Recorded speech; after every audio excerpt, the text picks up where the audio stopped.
آج جو legislative business جو پروسیس ہوئی ہے میں اس کے پروسیس کے اوپر کچھ کامنٹ کرنا چاہتی ہوں. میرا مقصد کسی کو امبیرس کرنا نہیں ہے، میرا مقصد کرٹیسائز کرنا بھی نہیں ہے، میں کوئی طنزیہ بات بھی نہیں کرنا چاہتی، میں کوئی سیاسی بات بھی نہیں کرنا چاہتی. آپ کی اجازت سے رسپیکٹفلی میں کوئی کنسٹرکٹیو بات کرنا چاہتی ہوں. ہم اکثر جو یہاں لوگ بیٹھے ہوئے ہیں وہ محب وطن ہیں. ملک ہماری ماں ہے، ہمارا گھر ہے. خاص طور پہ ہم میں سے وہ لوگ جن کے کوئی باہر سٹیکس نہیں ہیں، اور میں اپنے حد تک تو آپ کو یہ کہہ سکتی ہوں کہ میرا ملک سے باہر نہ کوئی گھر ہے، نہ میرا ملک سے باہر کوئی فلیٹ ہے، نہ میرا ملک سے باہر کوئی بینک اکاؤنٹ ہے. ہاں اسٹوڈنٹ ہونے کے زمانے میں بینک اکاؤنٹ ہوتا تھا، شاید اس میں کوئی 50 100 200 پاؤنڈ پڑے ہوں، مگر میرے باہر کوئی سٹیکس نہیں ہیں. اور اس ایوان میں بھی بیٹھے ہوئے اکثر لوگ ایسے ہیں جن کے باہر کوئی سٹیکس نہیں ہیں. پاکستان کی 24 کروڑ عوام میں اکثر ایسے لوگ ہیں جن کے باہر سٹیکس نہیں ہیں، اور اگر جن کے ہیں بھی تو محب وطنی پہ کسی کی شک نہیں کرنا چاہیے.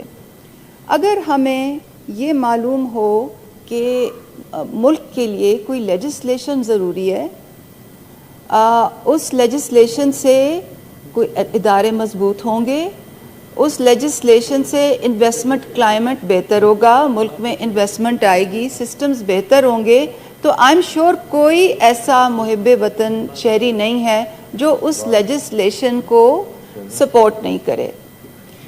مگر آج ہم نے جو لیجسلیشنز کی ہیں جس کے بڑے دور رس نتائج ہیں، جس میں ایسٹ ڈائیویسٹر بھی شامل ہے، جس میں انویسٹمنٹ کلائمیٹ بھی شامل ہے، جس میں پرائیویٹائزیشن، کارپوریٹائزیشن، کمرشلائزیشن، ریئل اسٹیٹ کی مینجمنٹ اور آرمڈ فورسز کا اس میں عمل دخل شامل ہے. یہ بڑے دور رس اس لیجسلیشن کے نتائج ہیں. میں کسی کی نیت پہ شک نہیں کر رہی، میں یہ نہیں کہہ رہی کہ یہ لیجسلیشن غلط ہے، مگر ہمیں اس لیجسلیشن کو پروسیس کرنے کا کوئی ٹائم نہیں ملا. اور میں کہنا یہ چاہ رہی ہوں کہ اگر یہ لیجسلیشن I'm sure ٹھیک ہوگی اور نیک نیتی سے کی ہوگی، مگر جو پروسیسز کے لیے اڈاپٹ کیا گیا رولز کو، آف کورس لیگلی تو سب کچھ ٹھیک ہوا، مگر جو پروسیسز کے لیے اڈاپٹ کیا گیا اس سے شکوک و شبہات پیدا ہوتے ہیں.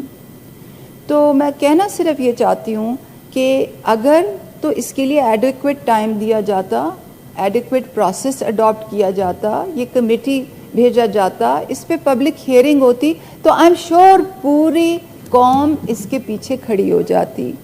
کیونکہ کوئی ایسا محب وطن شہری نہیں ہے جو کہ انویسٹمنٹ کلائمیٹ کو بہتر نہیں کرنا چاہتا، جو اداروں کو مضبوط نہیں کرنا چاہتا، جو انیفیشنسیز ہیں سسٹمز کی اس کو اوور کم کرنے کی لیجسلیشن کو اپوز کرے گا.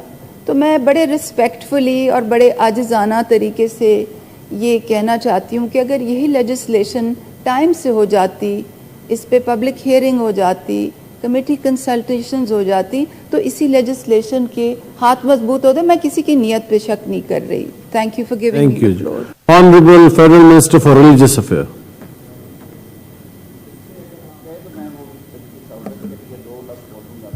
کس کی منسٹر؟ چلیں ہو گیا جی. بسم اللہ الرحمن الرحیم. سر میں سب سے پہلے تو جو ڈاکٹر عافیہ صدیقی کا جو ہے اس میں پوائنٹ آف آرڈر پہ میں آپ بات کرنا چاہوں گا. اس میں ایک چیز بڑی امپورٹنٹ ہے جو رہ گئی ہے. میں اس وقت ڈاکٹر فوزیہ صدیقی جو ہے سعودی عرب میں جب آ رہا